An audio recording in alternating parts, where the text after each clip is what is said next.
இன்றைக்கி லஞ்சுக்கு கோவக்காய் பொரியல் தான் ரெடி பண்ணுறேன். இதில் வந்து இந்த மாதிரி பழத்தை அவாய்ட் பண்ணிவிட்டு இந்த மாதிரி லைட்டாக பழுத்து இருந்தாலும் பரவாயில்ல, ஆனால் காயாக எடுத்துக்கோங்க. அப்புறம் ஒரு கடாயில் 1 டேபிள் ஸ்பூனுக்கு ஆயில் சேர்த்திட்டு அப்புறம் சிறிதளவு சோம்பு சேர்த்திக்கலாம். அதோட கடுகு சேர்த்து பொரிய விட்டதும் கருவேப்பிலை சேர்த்தி பொரிச்சிக்கலாம். அதோட நம்ம ரவுண்டாக கட் பண்ணி வச்சுருந்த கோவக்காயை வந்து இதில் சேர்த்தி நல்லா கலரி விட்டுக்கலாம். கோவக்காயில் இருக்க நியூட்ரிஷன் குறையாமல் இருக்கணும்னா ஃபஸ்ட்டே வாஷ் பண்ணிவிட்டு அப்புறம் அரிஞ்சுக்கோங்க. ஒவ்வொருத்தரும் அரிஞ்சு போட்டு தண்ணியில் போடுவாங்க, அதை அவாய்ட் பண்ணிடுங்க. அப்புறம் சிறிதளவு மஞ்சத்தூள் சேர்த்திட்டு மிளகாய் தூள் சேர்த்தி வதக்கி விட்டுக்கலாம். அந்த ஆயிலே வதங்குற மாதிரி பண்ணிக்கோங்க. அதோட சிறிதளவு மல்லித்தூள் அப்புறம் கரம் மசாலா தூள் இது ரெண்டையும் சேர்த்தி நல்லா கலரி விட்டுக்கலாம்.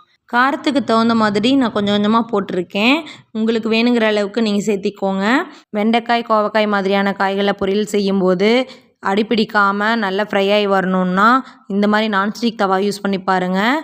தண்ணி எதுவும் சேர்த்தாமையே சூப்பராக சாஃப்டாக ஃப்ரை ஆகிடும்.